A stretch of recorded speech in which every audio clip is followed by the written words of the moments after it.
你好，恭喜你又發現咗一個有趣嘅視頻。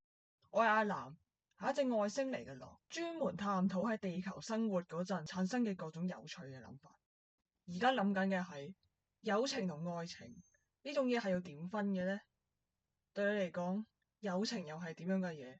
愛情對你而言又係有咩意義呢？我嘅話一直都係母胎 solo 純愛戰士。作為一個寫文手，自然識得自己日常入邊搵糖，就算係得友情都可以滿足到好似食 CP 咁。諗翻去中學時代，日頭就同同學玩，夜晚就喺床上面諗。之前個班唔知攞咗咩獎，老師派筆，款式係隨機嘅。你個 friend 見到我個款，想同我換，就可唔可以玩猜拳啊？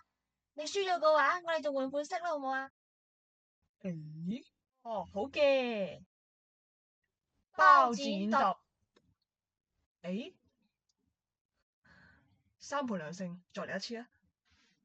包剪揼。哦，我輸咗啦，俾你啊，直接唔使換啦。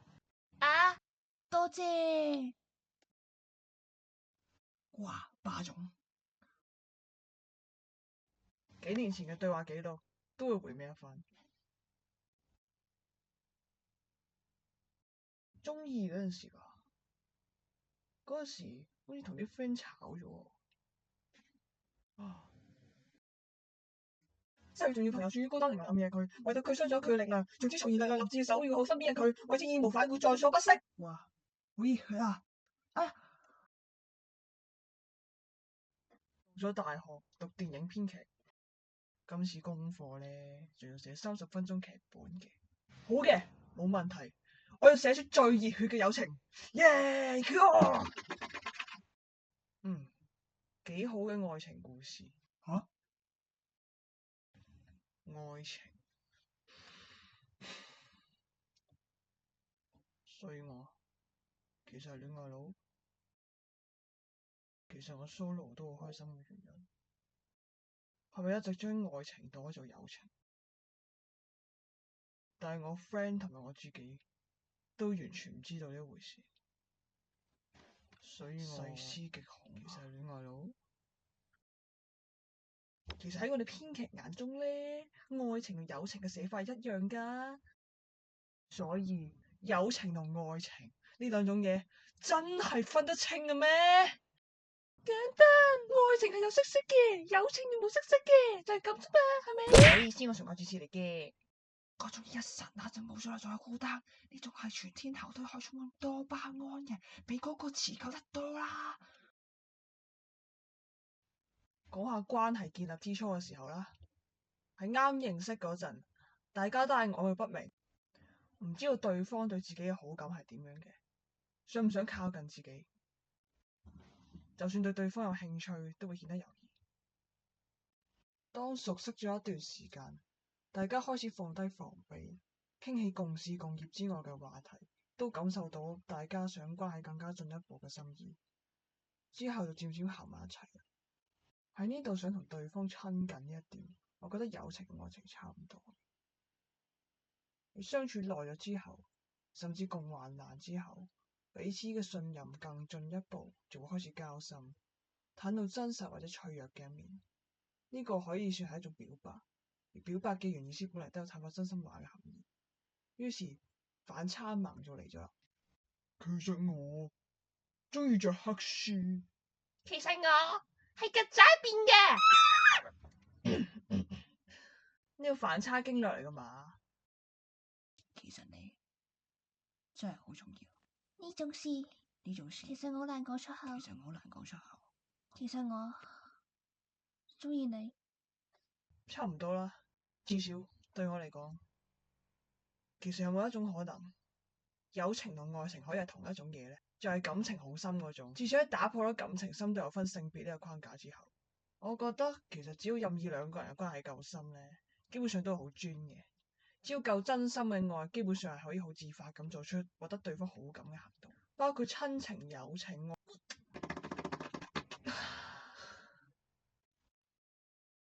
朋友就係指親近關係嘅無血緣人，而男朋友、女朋友嘅稱呼係咪起源喺古時男女分職嘅時候，因為異性比較親近嘅人罕見而特別帶上性別喺前面叫嘅呢？而通常喺呢種時候親近嘅異性已經係戀愛關係。喺現實都有一個現象，唔知點解一對 friend 親密咗一種程度，就會開始俾人配 CP。喺二次元係咁樣，三次元都係。根據呢個 graph，友情一旦越嚟越深厚，呢種感情將會無限趨近於愛情。我願意為你而犧牲呢句話，你覺得係友情定愛情，定係兩者都有呢？好多關係深嘅互動同句子，啱睇嗰時都覺得係友情嘅問題，但望多幾眼，誒唔係喎，像極了愛情。應該咁講，其實無論愛情、友情定親情，都係出現愛呢一種情感。而愛嘅意思就係將一樣人事物擺喺自己之上，睇得比自己仲重要，係一種利他嘅奉獻精神。之所以去到極致嘅友情同愛情會咁難分別，係因為佢哋係出發點係一樣嘅，都係出自於愛，出自於利他嘅奉獻。但點解咁多人會渴望愛情多於友情呢？我覺得係因為友情可以包含好多個人，而愛情只會包含一個人。但係如果你死黨都得一個嘅話，咁友情都淨係包含一個人咯，唔係咩？得諗下先。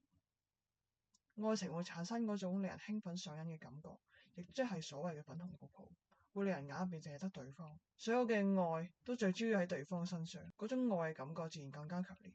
但係都僅止呢種感覺啦咩？好難一直保持落去啦嘛。好多人一旦冇咗感覺，最容易衝突分裂，但係遇到另一個在意自己嘅對象，又都係會奮不顧身。其實如果友情都可以揾到一種咁深嘅嗰種愛同被愛嘅感覺，並維持落去嘅話，咁有冇愛情都唔會咁重要啦嘛。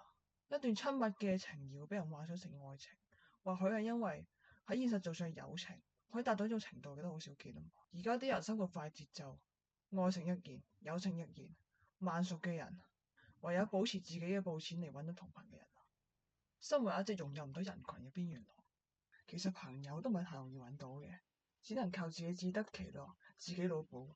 所以其實我啲朋友都可能冇我想象中同我咁 friend 嘅。但我其實自得其樂都幾開心嘅。咁我作為一隻邊緣狼，又點樣喺地球生存呢？邊緣人嘅求生指南，之後得閒嘅時候咁就再傾啦。學校啲死線集中埋一齊，呢個視頻我都係得2收入時間乾出嚟嘅。電佢骨又壞，錄音咪又壞，software 又壞，都真係幾好彩。